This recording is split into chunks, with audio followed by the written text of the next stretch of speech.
ধন্যবাদ। রোজা শুরুর পর থেকেই আমরা কিন্তু বিশেষ অভিযান চলমান রেখেছি।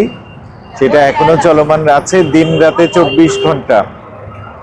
আহ, আমাদের দিনে এবং রাতে প্রায় ৬০টার মতো টিম কাজ করছে।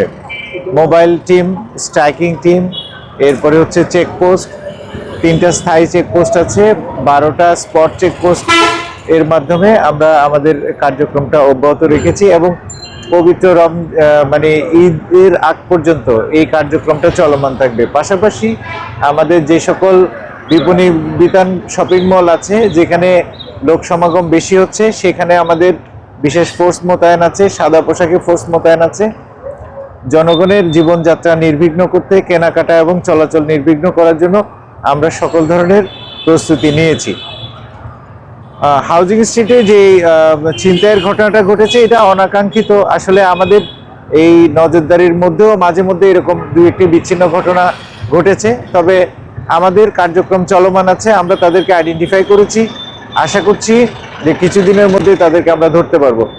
এরা এই মুহূর্তে শহরের মধ্যে নেই, শহরের বাইরে বিভিন্ন জায়গায় আছে, বাট আমরা তাদের অবস্থান শনাক্ত করার চেষ্টা অব্যাহত রাখছি। জনগণের প্রতি আমার অনুরোধ থাকবে, আইনটাকে মেনে চলতে হবে। আমাদের এখানে দুর্ভাগ্যজনক হচ্ছে এই কালচারগুলো গড়ে ওঠে নাই।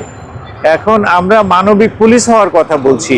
আমাদের প্রত্যেকটা অফিসার ফোর্সকে নির্দেশ দেওয়া হয়েছে জনগণের সাথে কারোর সাথে যেন দুর্ব্যবহার না করেন, কিন্তু কিছু কিছু ক্ষেত্রে আমরা লক্ষ্য করছি যে জনগণ উল্টা পুলিশের কাজের উপর হস্তক্ষেপ করার চেষ্টা করে এবং চড়া হওয়ার চেষ্টা করে। এটা অত্যন্ত দুঃখজনক এবং এইগুলোকে আমরা আইনিভাবে মোকাবেলা করব। না, এটা ঠিক আছে। আমাদের এই যে গণমাধ্যমে কথা বলার একটা নীতিমালা আছে, এখানে ডিসিরা, তারপর হচ্ছে আমাদের ডিসি মিডিয়া, আমাদের এডিশনাল কমিশনার এবং কমিশনার, তারাই প্রেসের সাথে কথা বলতে পারেন। নিয়ম অনুযায়ী এর নিম্ন পদস্থ কর্মকর্তা প্রেসের সাথে সরাসরি কথা বলতে পারেন না। লাঠিয়া অ্যাপটা তো আমরা করেছি, এটা একটা বিশ্বমানের অ্যাপ, কিন্তু আমরা যেটা লক্ষ্য করছি যে আমাদের গত ৩ মাসে ২৫,০০০-এর মতো ডাউনলোড হয়েছে, ১২-১৩ হাজারের মতো অ্যাক্টিভ ইউজার আছে। জনগণ বিপদে পড়লে যেন তাৎক্ষণিক সেবা পায়, সেই জন্য কিন্তু জিনিয়াকে চালু করা হয়েছে। ধরেন এখানে আপনি ছিনতাইয়ের শিকার হলেন, তাহলে মেসেজটা যদি জিনিয়ার মাধ্যমে দেওয়া যায়, তাহলে তাৎক্ষণিকভাবে কিন্তু আশেপাশে যে টিমগুলো আছে, সেই টিমগুলো এসে ঘটনাস্থল থেকে কিন্তু এই ছিনতাইকারীকে গ্রেপ্তার করতে পারে, উদ্ধার করতে পারে। কারো ধরেন নগদ টাকা বহনের ক্ষেত্রে সে নিরাপত্তার অভাব বোধ করছে, জিনিয়াতে কল দিলে নিকটবর্তী টিম এসে তাকে কিন্তু তার কাঙ্ক্ষিত গন্তব্যে পৌঁছাতে পারে। এই সেবাগুলোকে সহজ করার জন্য কিন্তু এটা করা হয়েছে, কিন্তু এটা হয়তো প্রচারণার অভাব অথবা জনগণের সচেতনতার অভাবে এখনো লোকজন এটা খুব ব্যাপকভাবে এটার ব্যবহার শুরু হয়নি। এটার ব্যবহার যত বেশি হবে, আমাদের আইন শৃঙ্খলা রক্ষাটা তত সহজ হবে এবং জনগণ দ্রুত এই সেবাটা পাবে। আমরা এই ২-১ দিনের মধ্যেই ৪০ থেকে ৫০টা মোবাইল আমরা আইডেন্টিফাই করেছি, এটা রিকভার করেছি, এটা আমরা প্রকৃত মালিককে বুঝিয়ে দেব।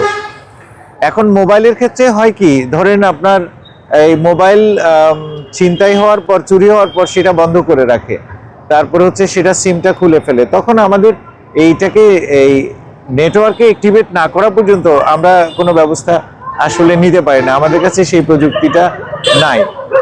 তো এইখানে এই ক্ষেত্রে আমাদের একটু ধৈর্য ধরা ছাড়া আসলে কিছু করার নেই। আর আমাদের যে সক্ষমতা আছে, আমরা আগেই বলেছি, আমরা হয়তো ১০ থেকে ১৫% মোবাইল উদ্ধার করে দিতে পারি, কিন্তু বাকি মোবাইলগুলো উদ্ধার করে দেওয়া অনেক সময় সম্ভব হয় না। কিন্তু আমাদের কাজ এবং প্রচেষ্টা অব্যাহত আছে এবং আমরা চেষ্টা করে যাচ্ছি। সংবাদ ও সত্য সংযোগ, নগর নিউজ 24।